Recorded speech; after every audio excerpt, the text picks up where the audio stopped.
intimate conversations with wedding professionals as they share their stories, insights, and tips from inside the wedding industry. We'll chat about how to be authentic and that it's okay not to be perfect or run your business like someone else's Instagram. Let's dive into the privilege it is to serve our clients and discover the talented creatives that make up our community. When we share what we know and who we are, we better serve our couples as a wedding day team, as well as each other. Simply put, be Fabo. Now here's your host, Bobby Brinkman.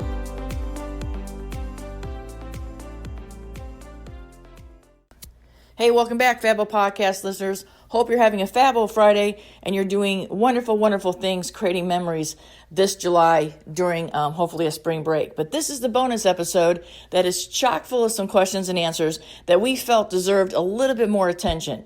So Adrienna, owner of Adrienne Beau, graciously stayed with me after her podcast was over, and she took some more of your questions and we dove a little bit deeper. You all sent in so many questions and so really good questions. And again, I always thank you for doing that. But we felt that it was just easier to put this bonus episode together and have the questions and answers in a little bit compact, smaller episode so that you can go back and refer to it once in a while as a resource. So thanks, Adrienna, for sticking with us. Here's your questions. Here's the bonus episode. Everybody have a Fabo weekend. Remember, what you do is important and how you serve your couples are important. And we hope that this podcast is helping you learn a little bit more and meeting some great wedding vendors, and that we're all in this together. And together, the more that we know, the better we can serve our couples. So thanks, everybody, for joining us as always. And we'll be back next Wednesday with an episode. In the meantime, really sit down and take a listen to this bonus episode with questions and answers with Adrienna, owner of Adrienne Beau. And that kind of segues into another question from South Carolina, who happens to be a vendor. Her question was, do VAs suggest often on how to schedule blogs? So I'm reading these as I go along. Mm-hmm. It basically just says, is there a schedule for blogging? 2 days, 3 days? Would a virtual assistant be able to tell me once the system gets going if I need more or less? And would that affect my rate if I need more or less? Yes. So typically, so with blogs, how it'll work is most likely, like this is how we work, is we'll do the blog and we'll actually put it in your blog for you. So if you have a WordPress site, it goes in your WordPress site, and we make sure that you have the Yoast plugin for SEO as well. And we do all that in there for you, and we can schedule it for you. So I can easily schedule it based off a content calendar. That's what I do for all of my clients. But I do know that there might be a client who doesn't want us to schedule for whatever rhyme or reason, then we wouldn't do it. But for the most part, our job is to literally get the images, the words, the links, everything. So when you look at it, it's scheduled and ready to go. So you don't even think about it. So that's amazing. So I shoot a wedding on Saturday. By the time I get done editing on Thursday, I can either segregate blog ideas, or I can wait, and maybe if it takes me 2 weeks, I get all the gallery to you. I send you my questionnaire. I don't have to touch this again because you'll schedule it. And I just then get to post on social media, new blog post. Yep. So we Absolutely. do all of that for you. So seriously, we've already done the work. We've already put the time in. And I think I speak for a lot of wedding vendors. Once that wedding is over, man, it's over for me. I mean, I think we as photographers have to live through the wedding for another couple of weeks. But for most of us, it's kind of like, we've been with you for a year. It's now time to move on. And on certain busy seasons, I don't care if you're a florist, I don't care if you're an officiant, I don't care what part you're doing, you might have 4 weddings a month and it all gets on top of you. So that segues into the next question. Can you tell from your client base that blogging is an effective way to increase SEO from a virtual assistant standpoint, making it a value that we should offer as a top priority for a virtual assistant? Yes. Yes, for a few reasons. So first of all, to go back to the last question where it was how often. Right. So I tell my clients minimum once a month. I recommend every week. So because especially if you're full-time, you probably have a lot of weddings. So even if we don't blog every single wedding, because for whatever reason, it might not be your style and you don't want to share it, I recommend at least one a week. I have found that one blog a week is kind of a good bread and butter zone for my clients.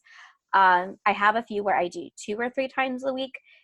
it is so important, I think, especially for a few reasons. So first of all, for your clients. So when a bride nowadays, they're so much more pickier than they were even 5 years ago. Yep. When they look at your website, they want to picture themselves as that bride. They want to be whisked away to wherever you are, and they want to see themselves in your wedding. And if you don't have enough to show, it's kind of pointless of having a website. And you don't necessarily want to flood them on an album page. So I think a blog is a great way because and I think another reason to outsource that, to kind of backtrack for a second, is like you said, you are so attached to that wedding that a lot of my wedding photographers are like, I don't even know how to pick 30 pictures. Right. I took 1,000. How the heck do you pick 30? And the answer is, I'm not emotionally attached to that wedding. I am picking the 30 pictures that I know a bride wants to see, and I'm telling a story. So, by having a blog that has 30 pictures, and keep in mind, you don't have to have 100 pictures. If you're a wedding photographer and you have hundreds of pictures, you are slowing down your website. Please don't do that. No one's going to look through it. Be very concise. Pick the top 30 pictures that tell a story, because that's really all the attention span anyone's going to have.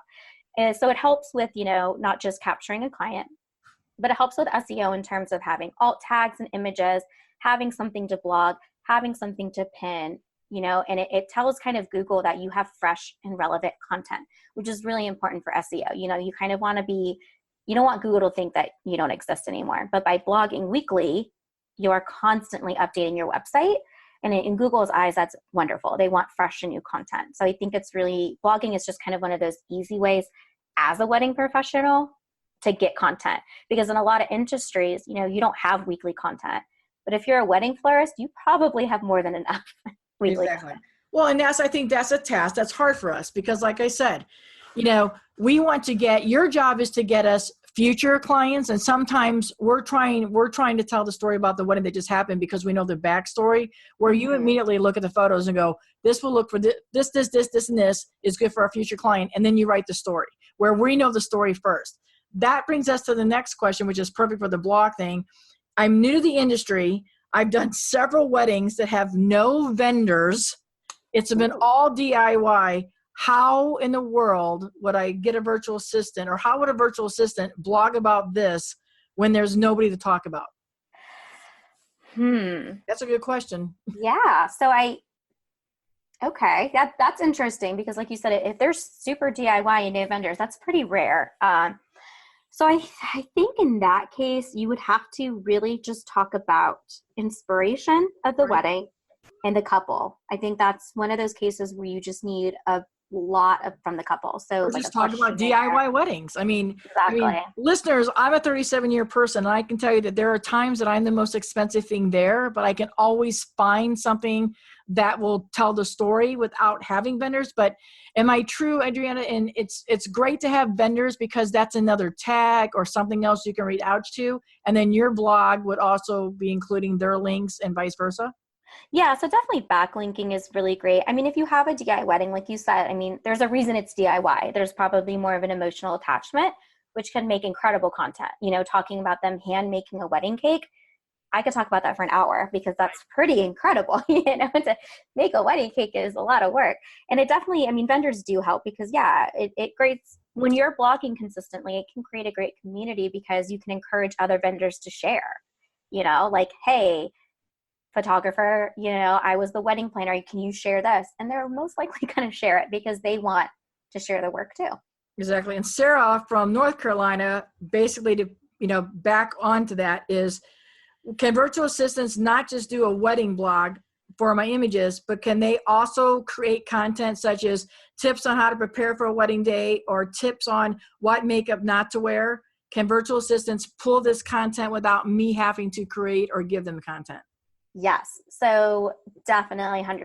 And I think that's one of the benefits is if you work with a VA with wedding experience is we probably already kind of have ideas in the back of our head. So I know that's a service that we offer for sure. So, for example, I recently did one on why you should do ceremony exits versus evening sparkler exits at the end of the night. And because I've worked so many weddings, I know why you don't want to do that sparkler exit anymore. Because drunk people with fire sticks are never fun for photographers. And as a planner, the amount of times that I got burned by someone drunk handing it to me like I'm going to pick it up. Yep. And us photographers going, hand that to the planner, hand that to the planner, hand that to the planner. Yeah. And then the planner's like, wait, what? Shoot, I don't have sand. Where's my kitty litter? Exactly. So we can definitely help with that. So typically how I would like to work with a client like that is who wants like tips and tricks, I call them blog posts, is a topic, images if you already have them, because obviously on your website we probably want to use images of your work more than like stock photos. And that's the question coming up, so keep on to that. That's the next question coming up. Okay, perfect. So yeah, so typically what I require for that is, so like my last post about the ceremony is that client, Izzy Hudgens, actually, shout out to Izzy. She gave me kind of a list of why, like just sentences. And again, it's a brain dump. So she kind of just wrote a whole bunch, and then I turned that into like a 700-word blog post with her pictures. So definitely there is a little work, I do want to know why you feel that way. So like, it needs to still be in your voice. So definitely when you hand that to a VA, have some reasons, but they can typically then run with those reasons and do some research. So like I did one for top Austin wedding venues, but I'm not from Austin. So she sent me the venues and a few pictures about the weddings, and then I wrote it. Got you. And this comes from an officiant about the photos. Officiant here in just says Georgia. I'm an officiant in Georgia. I don't seem to be able to get anyone to get me photos of myself for doing it. I only have selfies of myself with a couple. Can a virtual assistant help in creating a website or stories and use perhaps fill-in photos that I can't get? How can a virtual assistant, and would a virtual assistant be beneficial for somebody in my line of work as a wedding officiant? So the question is more, they don't have a ton of content. Yeah. Kind of what sounding like. I'm thinking they basically get selfies of themselves because there's nobody taking pictures of them. Hence your photographer should be sharing, but maybe this is a lot, Savannah has a lot of elopements. It can just be one of them and two of them. How can they grow that where it's not just basically selfies of them so is there a way, a virtual assistant, kind of what you just said, maybe tips on getting married and just talking about linking back to the officiant. But I think that goes to the point of only using your own photos. And how does that work? If a virtual assistant, what if you don't have a client that has their own photos? What do you guys do? So typically, for the officiant, I would definitely suggest, like you said, doing more of tips and tricks and about. So maybe, because there's probably a lot of questions that people have about getting married in a certain county or a certain city, or permits involved. And those could easily be 3 or 5 blog posts just on like getting a permit, So I think kind of until you get more images of your work, doing more of an informational education side, because that is really just as valuable in a way as pretty pictures as the education. Because, someone getting married, it's most likely their first wedding. And even if it's not, they might still have no idea how to do it. Exactly. They might have been married before and they're like, wait, I don't remember. And they're looking to the officiant to have that knowledge, and you as a virtual assistant are going to know the right SEO keywords that might keep him or her popping up high. So even without a lot of photos, if it's full of information, I'm looking more towards an officiant to tell me things, not pretty photos. Exactly. Yeah. They're looking for that education side of it for sure. Gotcha. That's perfect. So the next question is from, again, it just says Georgia. Can you tell, as a virtual assistant, is submissions make a difference in your clients? And do you guys offer suggestions for submissions, or does that have to come from your client to the virtual assistant for where they want to submit to? So I think submissions are really helpful, especially more for photographers and planners, because those are kind of some of the first things I think that are usually booked, as a venue, and then they kind of start looking for like a planner and photographer. In terms of blog submissions, you have to be really conscious of if your work will fit on a certain blog, because blogs are so different. Like there are some blogs who only take film photography, and I've had a client who doesn't shoot film be like, I want on that blog, and I have to tell them they won't accept it. Like it's just how they are. They only want film. So Which is hilarious that it's going to a digital format. But anyway, go ahead. Yeah, but like they're very picky, and if that's what they want, there's enough people to submit that's what they get. You have to keep in mind these submissions are getting hundreds a day. So, you are kind of in a waiting line of people. I think they can definitely be beneficial, especially like local publications. I think can be great because especially in a place like Savannah where it's destination based, a lot of people don't live there. So they're kind of just constantly looking for inspiration. I don't think you necessarily need to have like every wedding blog published. I think that maybe 1 or 2 a year is enough to just kind of say that you are published. Because, a lot of it is just you saying you were published. At the end of the day, you might get a few clients inquiries from it, but the biggest thing is to have a badge on your website that says I was on ... So I think, when you're thinking of a submission, kind of pick maybe your top ones of the year that you want to attract that client and kind of focus on those because it might take a few rounds to get it published. They're usually, they're not always going to be picked up right away. It might take, a few months. And then that's a follow-up. I'll tell you how good she is, folks, that Adrienne, she goes right into the next question that she doesn't even know because we haven't even shared these. And that was one of it that says, do you as virtual assistants seek out other submissions or are other publications coming to virtual assistants when they need submissions? I'm going to paraphrase that and probably say they want to know how are you finding your submissions and how do you know where to send things to? So we don't necessarily get contacted. So there's definitely platforms like Two Bright Lights that publishers will submit. So Two Bright Lights will usually post what they're looking for, and Matchology, which is the newest craze I've seen. Yeah. So one of the rules is when I do submissions is I don't have accounts for that.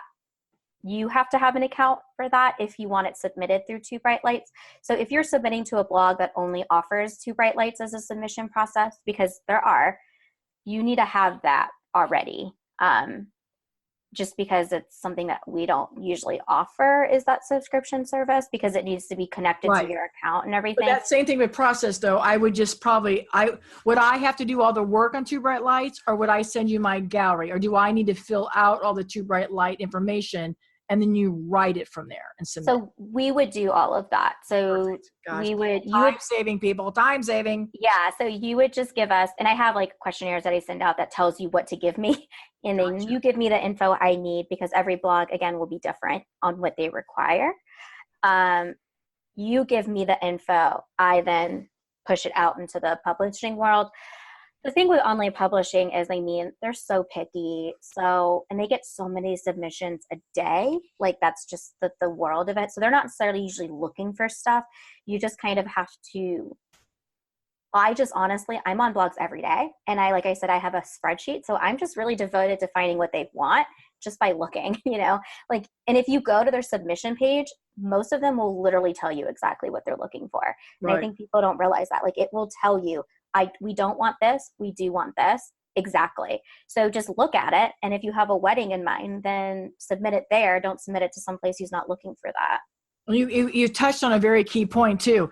As a virtual assistant, and you're my virtual assistant, you have just said you're always on the lookout. You're always doing things. So if I've been working with you for a while and we kind of know coming down the pipe, I've got a rustic barn wedding, you have already been in the world of all this stuff and somebody's getting ready to need a rustic pipe wedding. So hey, there's a rustic barn wedding coming up. I just read about that. And I might have one. You're also helping us by maybe being ears and eyes in another spot that we don't have time to be looking at all these things. Yeah. And I think it's important, to find someone who has, like you said, their eye in the industry. I'm constantly in the industry still. I'm all about education. I'm always about learning. I'm reading every blog known to man every day. And I think it's important to have, a relationship with someone like that, because like you said, we can help down the road. Like one of my clients, like Wendy, who is so wonderful and has been with me, we're able to kind of forecast things later because we worked together so long that, she respects my feedback. I respect her feedback. And it really creates a great relationship because you have someone you can trust to do stuff. So, and you kind of have a partner to relay ideas off of. And I think that's something people need. When you're a solopreneur, how many times are you just thinking, man, I wonder if that's a good idea? But when you have a virtual assistant, especially once you've been working with them, what's great is you can ask us and we'll help hash it out. Like you can kind of have someone who understands your business to tell you, hey, let's try that. Or you're sitting in your office all day going, man, I wonder if anybody else is going through this. Like, I'm trying to submit this and I can't get it to work. Or I wonder if this style shoe would be good. If I'm working with a virtual assistant for a long time, again, going back to what we just said, you might have just read there's a styled shoot coming up with XYZ, and now I just ran the idea bad, so now I might have a green light. Not that it's going to get submitted, but at least we know there's some interest, and you, just by being in the industry, stumbled across that doing research for something else. So I think there's so many more benefits to the virtual assistants other than just perhaps, and I don't mean to make light of it, the things that you do on paper for the pay. I think there's other things that you're just doing because you are that team member and you're out. Like if you're out shopping at Target and you know your girlfriend's looking for these, 3 blue shirts, you pick up the 3 blue shirts, and it's things like that. So I think it's great. The other question that comes up, which is kind of like what we're talking about, is I'm in a certain market. Is it best to find a virtual assistant in the market that I'm in, the market I want to work in, or does it matter at all? Ooh, that's a good one. So it sounds like the person is trying to get into a new market. So maybe they're going from one industry to another.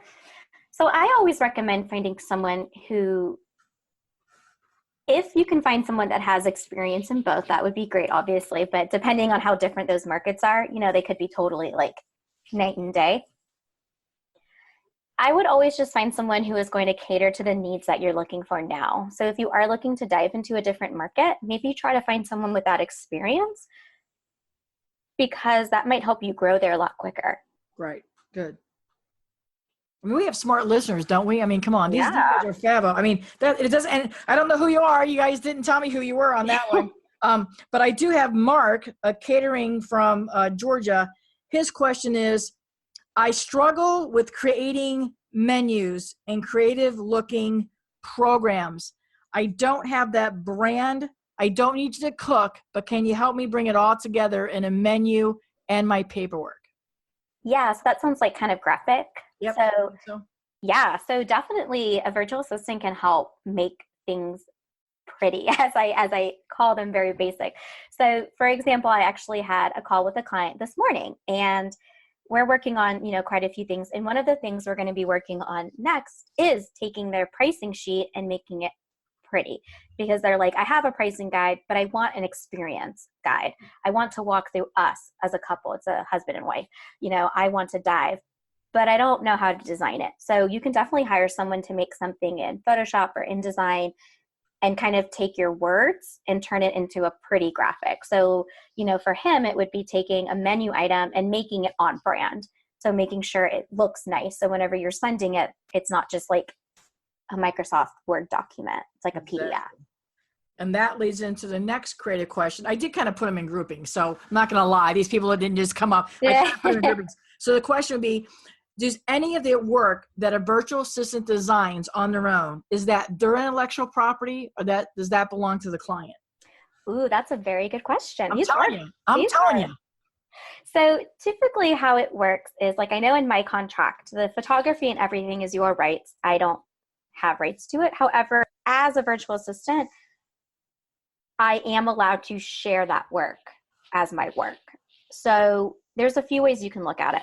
I have one client who's in LA who does movie premieres. That is something that we agreed on a separate contract that I cannot share. I am not allowed to share images, and that's fine. I totally get it. She has to sign one.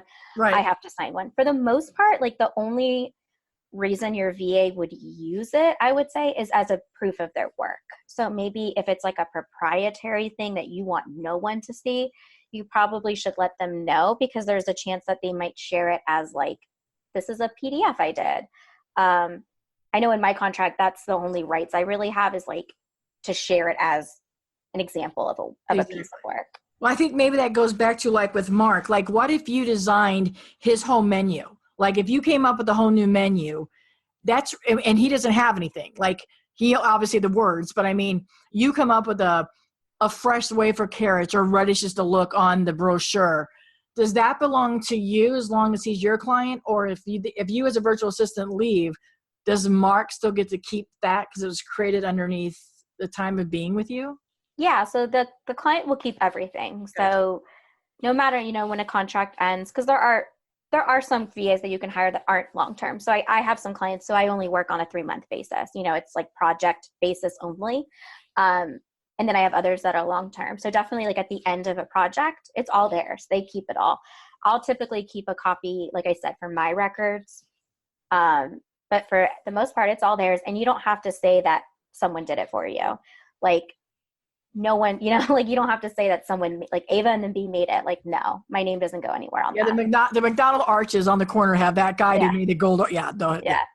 It's yours. We just do it for you. But if you have something you don't want shared ever, just make that known. Maybe it's a private couple or something. Like, I'm respectful of my clients. If there's something they don't want me to share, I won't. But it is nice to be able to prove your work, because that is how I get clients, is to say, hey, look at this, pricing guide. Got you. So this other question is kind of like a beginner question, but I'm just starting my floral business. And I'm literally new to owning my business. I know I've been doing florals for a while.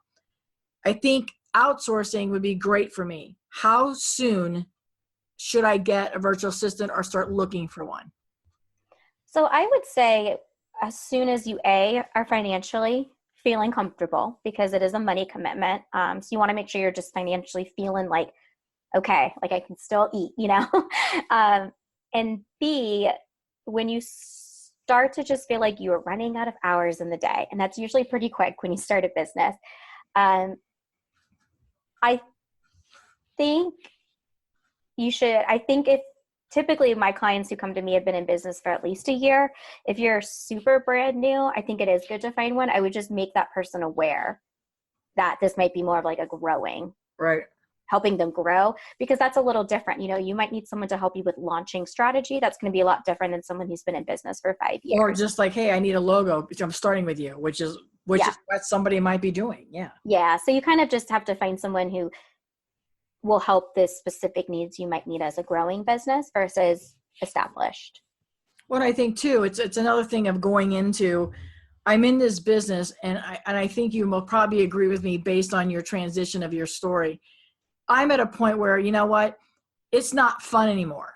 And if I would just get some of the things off my plate, like if I knew I did not have to blog or I did not have to worry about Pinterest, and I could just deal with my clients. And then I tell people all the time when I'm out speaking and I get invited to workshops and stuff, I look so forward to Saturday, because while I don't have to clean the toilet, I had to drive myself here, but I get to just be a photographer and take photos. Granted, there's 200 people that are potential clients. I might have to do a little bit of selling, but for the most part, I'm not answering email, or we shouldn't be.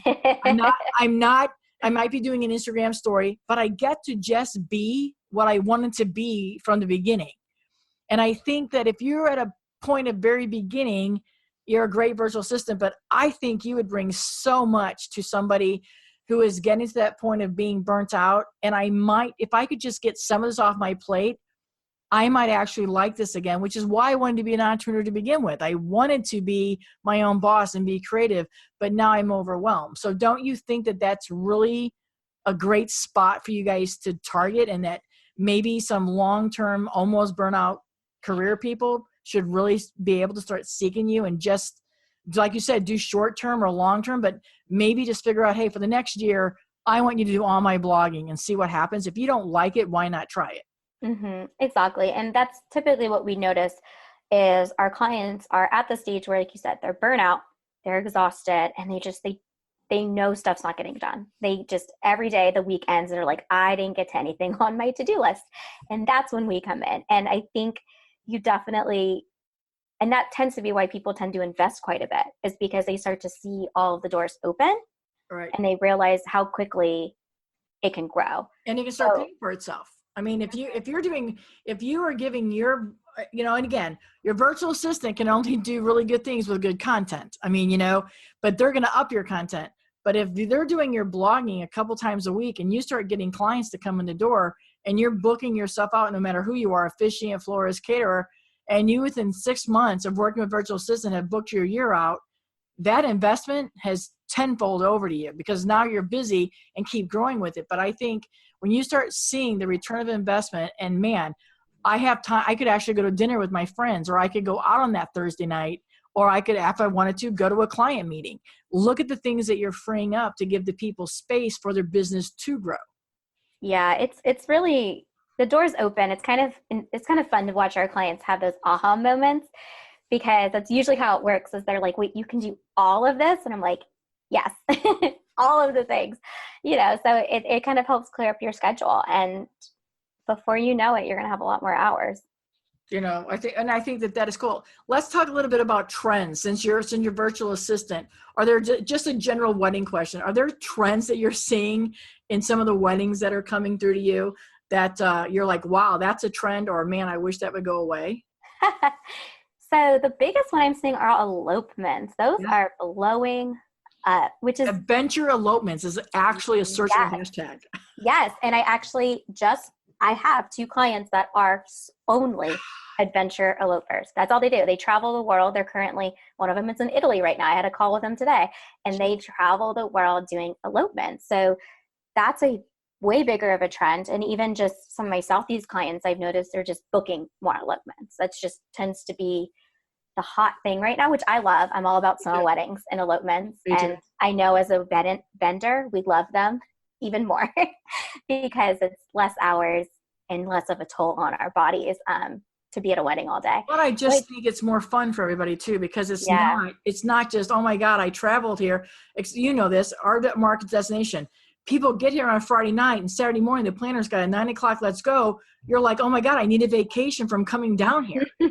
Exactly. And I don't think that they mean as much anymore. I'm finding all my years is that I'm finding longer ceremonies at squares now, where it used to be the hour-long Catholic ceremony.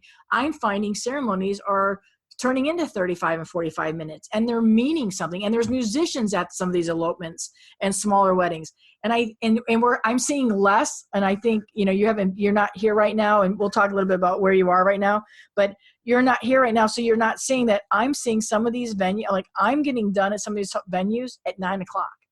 What? Because they want after parties now. Oh, yes. That's awesome. I love that. You're getting done at 9 o'clock, and they don't care about the sparkler exit because they're getting their red Solo cups and trotting down to River Street. And they're making it a 3-day experience, which has added sometimes for some of us, but people are putting, and I think it's the millennials and the Z generation, that they're about the experience. And so not only are they about the experience for their guests, they're going to hire vendors. I don't care why you do it. I don't care how much you charge. I know you can do it. I want this to happen. So I think the higher priced, and I use that word loosely, vendors, the ones that need a little bit higher investment, we're starting to see more inquiries because people are now realizing pay for the experience, invest in people with the experience.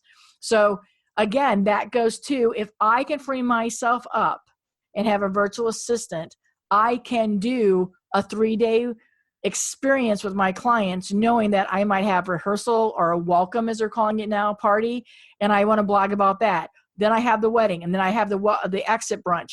Imagine being able to send all those galleries to a virtual assistant, and they make 3 stories, maybe 6 stories. Imagine what you can do with that content. And is that another way that you can spread out for a client if they don't have a lot of content? Can you take one blog post and use it on Instagram, Pinterest, and the blog? So that benefits? Yeah. Yeah, so we definitely cross promote. So my Pinterest and my blogging definitely go together. Pretty much my clients who work with us do both because they are so interchangeable. Your Pinterest content is coming from your blog a lot. So what do you think? Do you think photographers, I know we kind of talked about earlier, but are you seeing more and more other industry people starting to use virtual assistants other than planners, photographers? Are you seeing venues reaching out to you guys?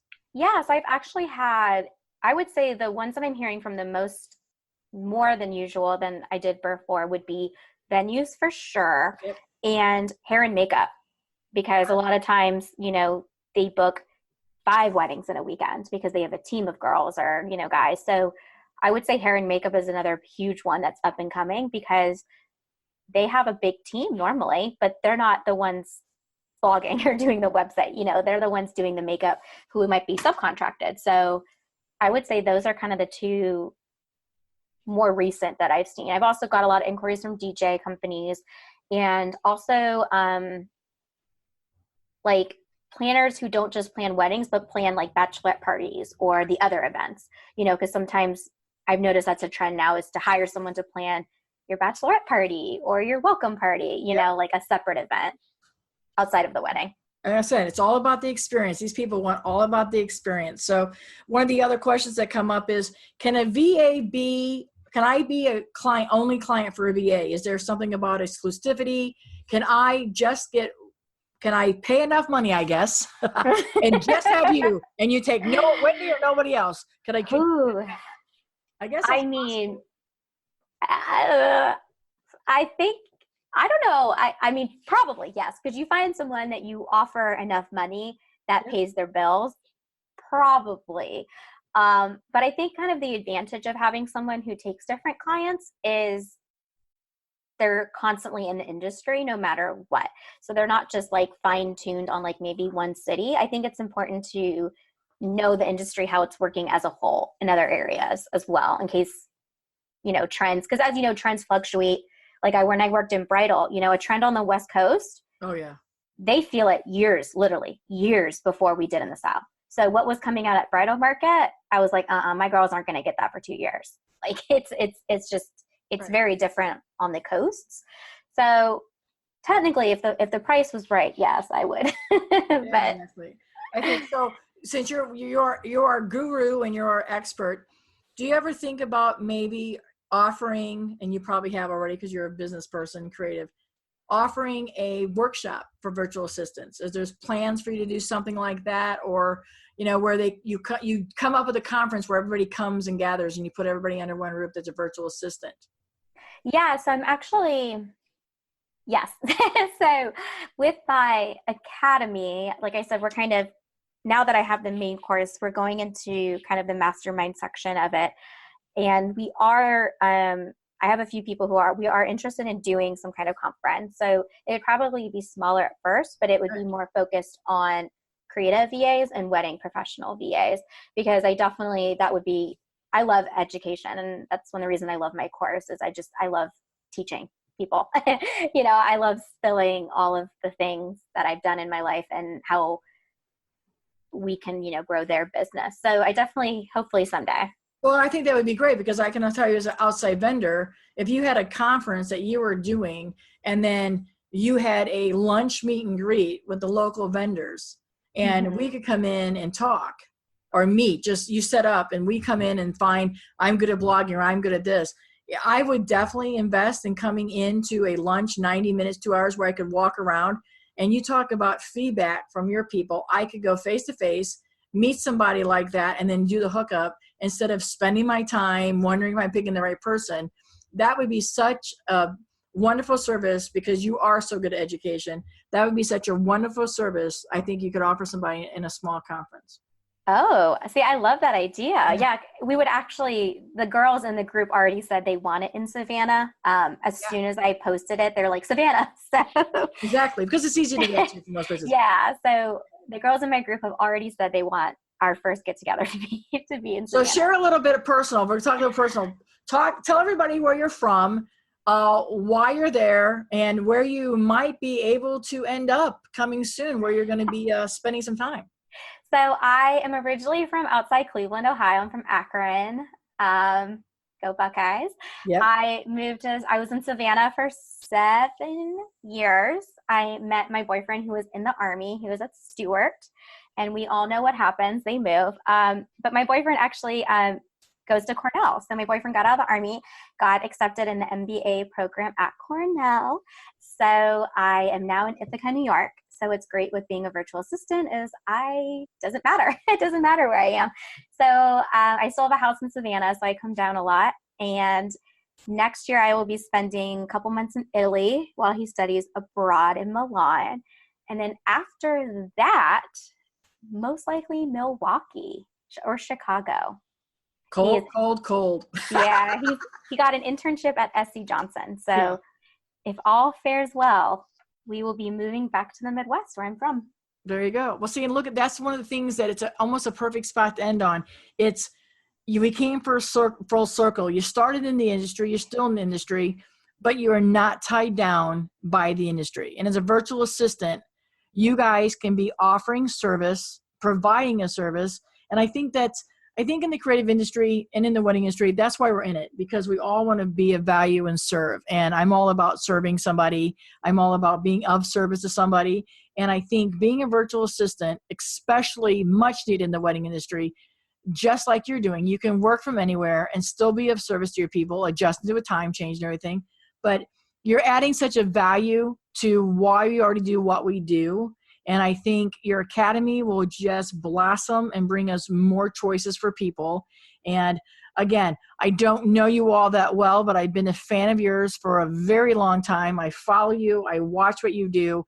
So I know in the academy, if you can train anybody to be your personality, your go-getting, and your passion, and your caring about another person's business, this is the academy that if you're interested, you need to join, because you're going to get it trained by one of the top people that know what she's talking about. So thank you. I really appreciate that. And I think one of the best parts is, like you said, you can still work in the industry, because I was so scared I would never work in weddings again. I was like, what am I going to do? It's all I know, right. I literally only worked wedding jobs and an ice cream shop, if that even counts. Like, that's it, weddings, So I think, and what's great is, when you're a VA, is you don't necessarily have to deal with the clients, which is actually kind of nice, like your client is the vendor, right, not a bride. So it's kind of an interesting. And you don't have to worry about putting your feet in ice, and you don't have to worry about going, I got to get out of the guard to get in the garage from the wedding. You just you get to do all the fun part after the wedding. I mean, photo-wise, you get to go all the pretty pictures. You get to relive the wedding without actually being there. If you're a florist and you're helping a florist, you can see the pretty designs. So I think it just meshes very well. And I think I really admire the fact that you keyed in just on the wedding industry, because I think that makes me feel more comfortable that you're not just doing the automotive industry, nothing wrong with that, but that you're focusing on providing services that I know my clients need and they need. So remind our listeners where they can find you, all that information. Again, we're going to have it all in show notes, but just remind everybody where they can find you, and then remind them a little bit about this lovely bonus you would like to share with us.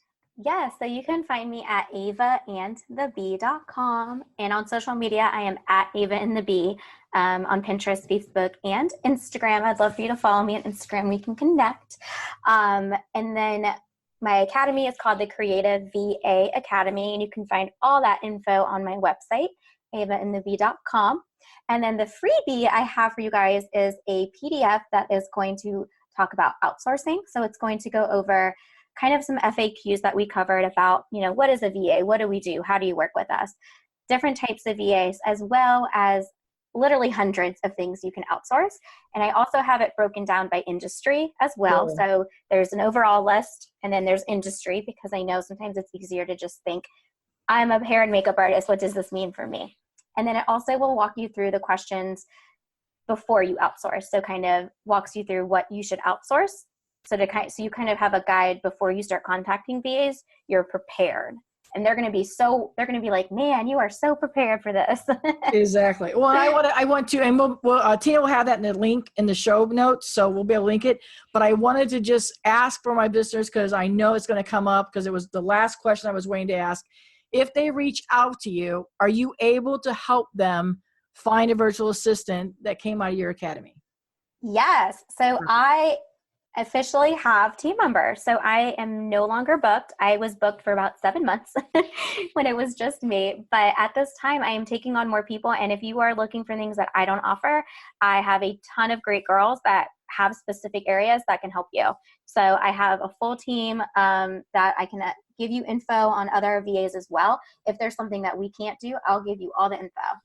And like I told you, exactly. That's what I was going to say. I'm like, if you don't know where to look, she's going to know where to look. And, you guys follow us on BFABO podcast, and you follow us on our Instagram. So, we always give shouts, and do follow her, because she does give tips here and there. And she's just a wealth of information. And one thing I love about her is she shares some personal things that can help you in your business, and vice versa. So if you're feeling down for the day, she kind of is a little bit of a lift up. And I think it goes to testimony to her, that her core, that she is really cares deeply as you as a person and if you as a client, and that she wants success for your business no matter how you define success. She wants to help you achieve that. So I know we went long, everybody, but like I said, this will be a bonus just in on it. So I know when you listen, Tina might break it up a little bit for you, but instead of giving you 2 big episodes, I'm going to let you come here with these questions. So thank everybody for reading in questions. If you have more questions, you can send them in to me, or now you can go directly to her. I cannot thank you enough for spending the afternoon with us here and sharing your fabulous and all the wonderful wealth of information that you are. So everybody, make sure you go follow her. And I think we all need to be getting virtual assistants. If not this year, let's get in our planning for 2020 of things to do. And if you start now, she might be able to help you get on the schedule to get ready to go for 2020. But it's definitely something to look into. So anything else you want to add to our listeners other than we're going to say thank you to you, but if anything else you'd like to say to them? Well, I just want to thank you guys for having me. And of course, if you have any questions, if you're even just not sure if a VA is right for you, you are more than welcome. Shoot me an email or message me on Instagram and I can walk you through it, because, even if it's not my company, I want to find the right person for you, no matter who it is. And that's why she's fabulous, everybody. That's why she's fabulous. All right, everybody. Till next time, have a great week. Have great weddings coming up. Thank you, Fabo listeners, for being Fabo. Thank you for our guests that always come on and share their stories and insights. And we hope that this information and these stories will continue to help you to serve and be as good and Fabo as you want to be. So thanks, everybody. Till next time. Thanks for joining us. We hope these conversations will take you into your wedding weekend with a little more confidence, proud of what you do, and how you serve your clients. Maybe you even picked up a business tip or 2. Till next time, be Fabo.